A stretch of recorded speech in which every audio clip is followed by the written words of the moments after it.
Écoutons d'abord le patron des socialistes au Sénat, Patrick Kanner. Il s'exprimait ce matin. Public Sénat lui posait la question de votre candidature. En tout cas, je contribue avec bien d'autres à ce que cette candidature puisse devenir une évidence. Aujourd'hui, elle n'est pas une évidence. Il faut qu'elle devienne une évidence. Laissons le temps au temps. Vous savez, c'est la fable de La Fontaine. Il ne faut pas partir trop vite. Alors on parlera de la tortue et le lièvre. C'est une bonne fable?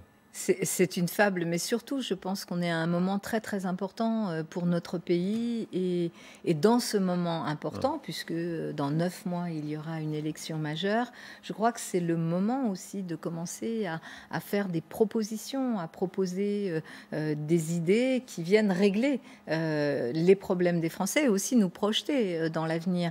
Et ce moment est un moment propice de démocratie. C'est bien que toutes les familles politiques, que les personnalités y travaillent, mais c'est encore un peu tôt. Et on va le développer. Vous parlez de la chronologie qui commande. Regardons la carte que nos confrères du Figaro viennent tout juste de publier. On voit bien comment ces régionales montrent le grand retour d'un clivage gauche-droite assez classique. Ici, c'est notre carte en l'occurrence.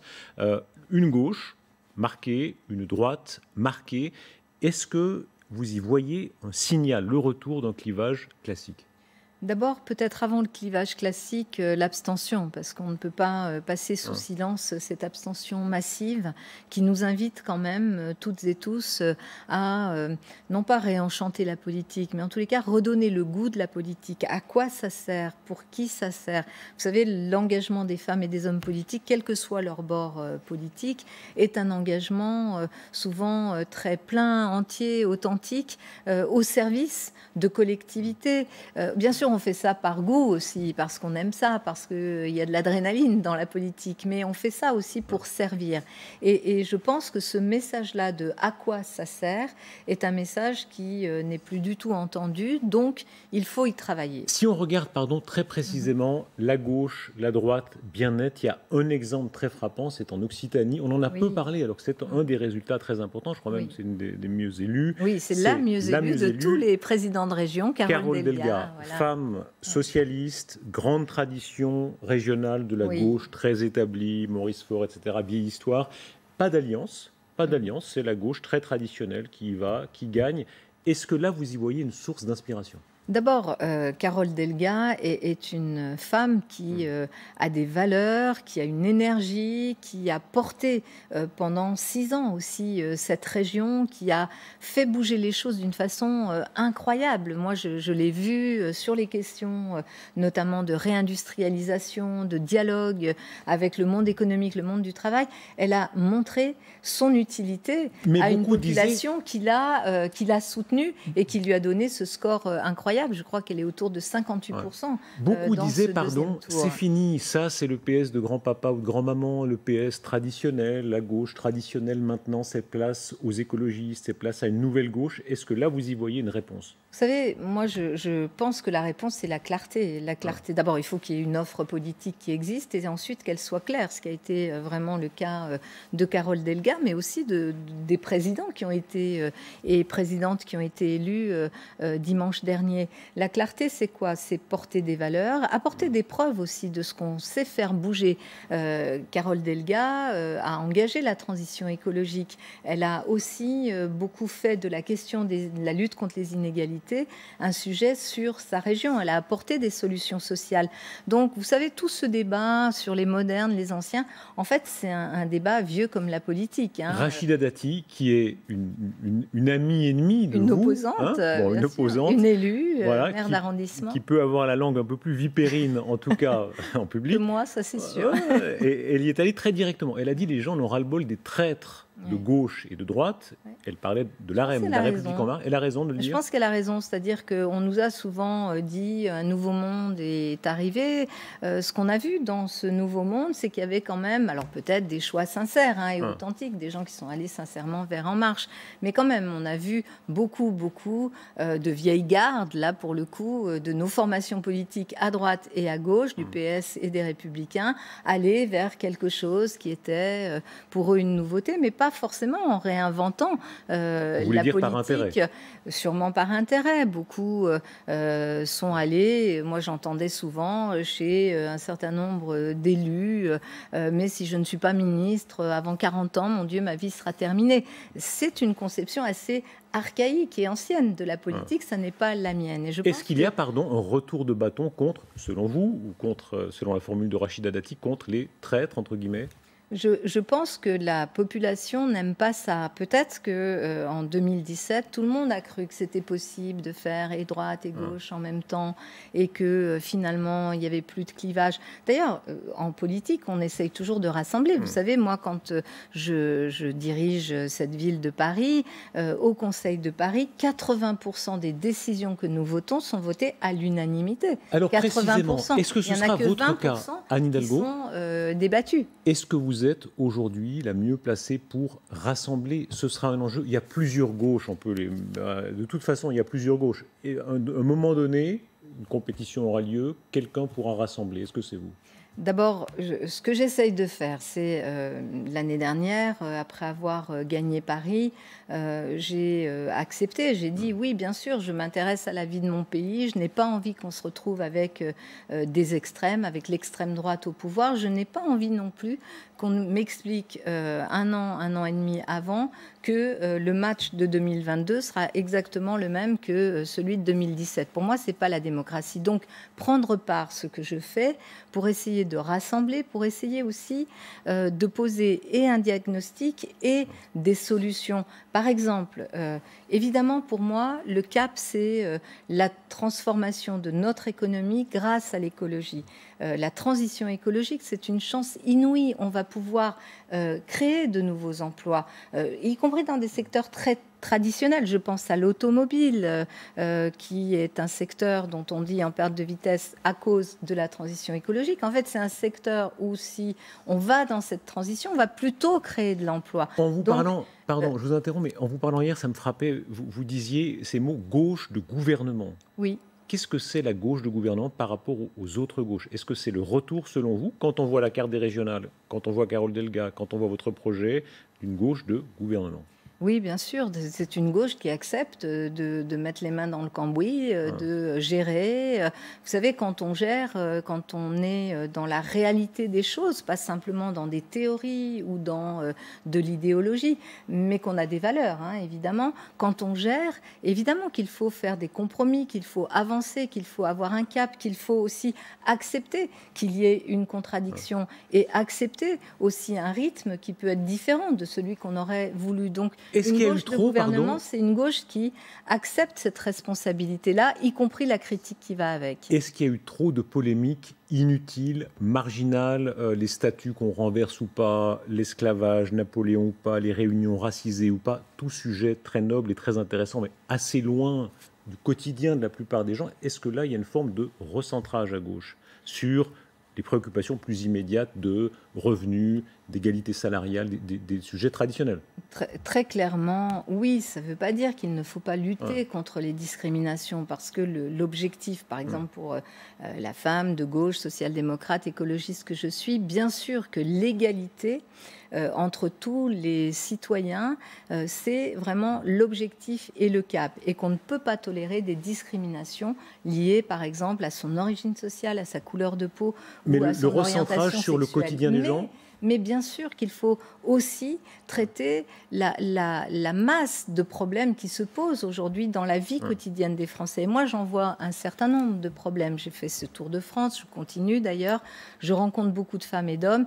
Il y a des régions où il n'y a plus de travail, il n'y a plus d'emploi. Je pense que la question du travail et la question du salaire que l'on perçoit quand on travaille est une question centrale. Je la poserai avec mes amis, je vais prendre cette formule de l'équipe de France des maires que j'ai déjà utilisée, y compris ici. Oui, pardon, là vous avez fait, en clair, c'est quand même une campagne, on a un peu ironisé sur la campagne d'Emmanuel Macron, vous aussi vous faites campagne, il y a le déplacement, c'est comme les tournées de Johnny Hallyday, mémoire à lui, il y a un petit côté, vous allez partout. Le 12 juillet, vous serez à Villeurbanne, avec votre réseau Idées en commun. D'élus. Voilà, évidemment, ça ressemble à une campagne. La social-démocratie, beaucoup disent, c'est ringard. C'est ce que vous incarnez quand on dit le retour vraiment aux préoccupations. Je ne suis pas très ringarde quand même. Alors, c'est la question que je vous pose. Qu'est-ce que vous répondez à ce que dit la social-démocratie? Je pense qu'aujourd'hui, quand on voit les problèmes qui se posent, le décrochage des classes moyennes, le fait que les gens, quand même, le niveau de salaire en France est dramatiquement faible. Et si vous mettez en face le prix du logement qui est dramatiquement élevé, vous voyez bien que les gens n'arrivent pas à joindre les deux bouts. Donc il y a une question sur le travail, sur les salaires qu'il nous faut poser. Ces sujets-là sont des sujets que nous devons porter avec, bien sûr, cette idée de l'écologie comme moteur pour la transformation de notre économie. Mais ce que je dis, c'est que les solutions modernes aujourd'hui, celles qui sont, par exemple, mises en œuvre par Joe Biden aux États-Unis, ce sont en fait des solutions social-démocrates. Il y a toujours ces effets de domino. Est-ce que c'est de la social-démocratie qui, selon vous, peut arriver? Les démocrates américains, d'ailleurs, la politique économique portée par Joe Biden, la façon dont il essaye aussi de redonner de l'espoir à partir du travail, du salaire, de l'éducation, notamment aux classes moyennes et catégories populaires qui ont décroché. Évidemment que c'est dans la social-démocratie, mais je dirais, à la limite, peu importe le vocable. L'important, c'est de débattre de la situation des Français aujourd'hui et d'apporter des solutions nouvelles. Anne Hidalgo, je veux résolument travailler sur ces questions d'égalité parce que je ne me résous pas à ce que ce décrochage des classes moyennes fasse qu'elles doutent de tout, qu'elles ne puissent plus élever correctement leurs enfants, qu'aujourd'hui les jeunes des classes moyennes notamment, pour accéder à l'enseignement supérieur, c'est quelque chose de très difficile pour eux. Ça passera, parce que ça coûte cher. Défense des classes moyennes, vous l'avez dit, ça passera par des primaires, disent certains. Est-ce que vous y êtes favorable? Est-ce que l'ensemble de la gauche et des écologistes doit passer par des primaires selon vous? Je suis très respectueuse de ceux qui ont décidé de primaires pour leur propre parti, notamment la primaire des Verts qui s'engage. Mais personnellement, je ne suis pas favorable à un système de primaire à la française. D'abord, on l'a beaucoup pratiqué, le Parti socialiste l'a beaucoup pratiqué. Donc c'est que le meilleur gagne devant le peuple, c'est ça au fond? Je pense que, par exemple, aux États-Unis, le système des primaires est intégré au processus électoral, à droite comme à gauche, chez les Républicains comme chez les démocrates. Ça n'est pas du tout le cas chez nous. Donc je pense que c'est très bien qu'il y ait des processus dans les partis qui l'ont décidé. Je crois aussi qu'il faut débattre devant la population tout entière. Parce qu'en fait, une élection nationale, une élection présidentielle et les législatives qui arrivent derrière la présidentielle, c'est une élection qui doit rassembler les Français. On a compris la stratégie. Un parti politique. On a compris la stratégie, le lièvre et la tortue, tout est fait de manière très organisée. En septembre, vous publiez votre livre, Une femme française. Une femme, c'est pas indifférent. Dans cette élection-là, est-ce que ça comptera? Je pense que c'est important aussi pour les femmes de percer ce plafond de verre qu'est l'élection présidentielle. Et de préférence, si ça ne pouvait pas être une femme d'extrême droite, ça serait beaucoup mieux. Est-ce que le temps est venu? On va entendre Valérie Pécresse. Elle était à votre place il y a quelques jours. Écoutons ce qu'elle disait. La classe politique est beaucoup plus en retard que les Français sur le sujet. Moi, je crois que les Français, ils sont tout à fait prêts à élire des femmes. D'ailleurs, ils en élisent dans les régions. Je suis d'accord avec elle. Et je dirais, il faut aussi que les médias accompagnent cette idée-là, parce que on voit bien, on pratique parfois différemment, et le débat public et la politique, pas parce qu'on serait meilleur que les hommes par, je dirais, données biologiques. Non, non. Je crois qu'on a une expérience de vie très différente de celle des hommes, et que cette expérience de vie que nous avons aussi en nous est quelque chose qui ajoute aux politiques et qui fait que nous sommes peut-être dans une compréhension des réalités un peu différente. Il n'y a pas de précédent des hommes, notamment des générations plus anciennes. Il n'y a pas de précédent à la présidence. Pour ce qui est de la candidature, c'est sans doute Ségolène Royal qui est allée le plus loin. Il faut se rappeler, en 2007, il y a eu des moments de grâce. Il y a eu une Ségolène mania. C'était quel grand meeting où elle était là comme... Alors, c'était à Charletti. Voilà. À Charletti, j'y étais. Voilà, on était tous... c'est allé très loin. Moi, je me rappelle, François Hollande lui-même, il regardait ça. Il disait, mais c'est la Vierge Marie. Elle apparaissait comme ça. C'est vrai qu'il y avait un côté un peu christique. Mais chapeau à elle. Alors, son côté culotté, ses ennemis disent un peu parfois un peu hors cadre. Est-ce que ça ne vous manque pas? Vous êtes une politicienne très, très organisée. Là, on l'a compris dans tout ce que vous avez dit. Est-ce que parfois, il n'y a pas une prise de risque? Est-ce qu'il va falloir un peu y aller. Il faut de toute façon en politique accepter la prise de risque. Je l'ai fait souvent. Hein. Vous savez, quand j'ai décidé à Paris notamment d'aller très très loin sur la question de la lutte contre la pollution, c'était aussi une prise de risque. Ou quand j'ai décidé de transformer la rue de Rivoli en piste cyclable et définitive. Hein. Vous avez su vous faire détester aussi. Dans chaque bouchon, c'est la faute à Hidalgo, la campagne saccage Paris, etc. Oui. Et pourtant, cette réélection, est-ce que ça en dit beaucoup de vous en politique? C'est Chirac qui disait ça. Hein. Le nombre de scalps est révélateur quand même. Il y a pas mal de scalps sur derrière vous. Quand on voit les missiles qu'on a tenté de vous envoyer, Monsieur Griveaux, Monsieur Villani, Madame Buzyn. Ben voilà. Hein. Ben voilà, qu'est-ce que... Non, mais je pense qu'est-ce que ça en dit de vous? Ça dit que... Alors, il y a une part de hasard parfois, mais c'est jamais tout à fait le hasard. Ça dit qu'il faut savoir, bien sûr, prendre des risques, qu'il faut savoir assumer, qu'il faut ne pas laisser les gens indifférents, ne pas faire de l'eau tiède. Un peu tueuse. Je pense qu'il faut accepter la contradiction, savoir se défendre, ça c'est clair, et surtout quand on est une femme en politique, il faut vraiment savoir aussi se défendre, et puis savoir entraîner, savoir rassembler. Vous avez résisté, résisté à la Macronie. Aujourd'hui, on voit les dernières régionales, on a vu Emmanuel Macron. Est-ce qu'il est inquiet selon vous? Je ne sais pas, je ne suis pas dans sa tête, mais je pense qu'il doit quand même l'être un peu, parce que cette élection régionale, même si elle est marquée d'abord par l'abstention, est quand même une élection régionale dans laquelle ces troupes n'ont pas marqué de points. Et je pense que c'est important. Alors bien sûr, tout ne se passe pas dans la vie des partis politiques, et tous les partis politiques ont été très affaiblis après 2017, mais je pense que c'est le retour des partis, dites-vous, c'est ce que vous commenciez par là, d'une certaine manière. Hein. Je ne sais pas si c'est le retour des partis. Je pense que le fait que les partis soient forts dans notre Ve République est quelque chose d'important, parce qu'ils structurent quand même la vie politique. Et que je crois qu'il y a eu beaucoup de confusion aussi. Beaucoup de nos concitoyens nous ont dit, quand on ouvrait les professions de foi, on ne savait même pas qui était qui. Parce que finalement, tout le monde racontait à peu près la même chose, et on ne voyait même plus de logo de parti. Ça bouge. Je crois qu'il faut être clair. Ça bouge de tous les côtés. Alors il y a un personnage qui est clair, ça on ne peut pas lui retirer, c'est Éric Zemmour. Les choses se précisent. Son éditeur révèle qu'il renonce à la publication prochaine parce que, dit-il, Éric Zemmour s'est confié à lui et qu'il lui a dit « oui, je serai candidat ». Qu'est-ce que ça représente selon vous, cette candidature d'Éric Zemmour ? C'est une candidature, si elle se confirme, très étrange, mais d'extrême droite. Ça veut dire qu'il y a sur une problématique, une thématique qui est quand même une thématique de faire jouer la peur de l'autre, cliver la société, faire en sorte qu'il y ait des affrontements. C'est quelque chose de très très violent. Plus à droite que Madame Le Pen même.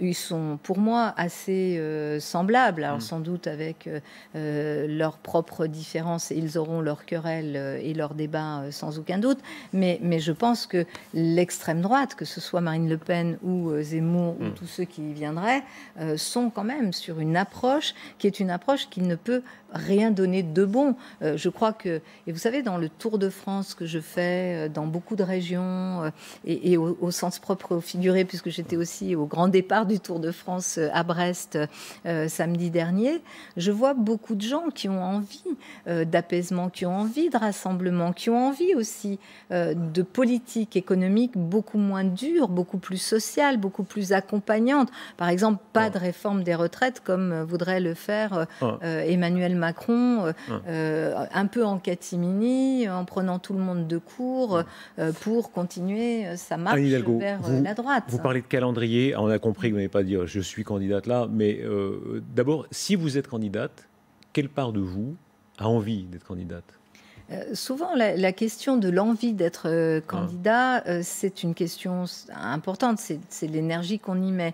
Mais pour moi, ce n'est pas ça vraiment le sujet, c'est comment on peut être utile. Mon moteur, c'est chercher à être utile depuis toujours. Hein, mais le calendrier, le 12 juillet, vous serez devant les maires, ce sera une étape de plus. Ce sera une étape de travail sur le fond, parce que je pense que pour... Quand est-ce que vous pouvez vous déclarer, quoi on va continuer à travailler, il y aura, il y a un calendrier qui qui va sur la rentrée prochaine. D'ailleurs, un peu de langue de bois ne nuit pas, c'est une de vos forces. C'est pas de la langue de bois. Si, c'est de la bonne langue de bois. Non, c'est simplement que je pense que la question d'une élection aussi importante que celle-là, c'est d'abord le pays, c'est d'abord être utile à son pays et apporter des propositions. Je l'ai dit, il y aura des propositions qui seront très très anglais, notamment sur les questions sociales, sur les questions d'égalité, sur les questions de salaire, de logement, de vie quotidienne des Français. Deux questions d'actualité très très précises. D'abord, c'est la nouvelle qui concerne Lille, et ça inquiète parce qu'évidemment, c'est d'abord une grande amie politique à vous, Martine Aubry, qui a pris la décision, elle ne l'a pas prise à la légère, supprimer la grande braderie de Lille.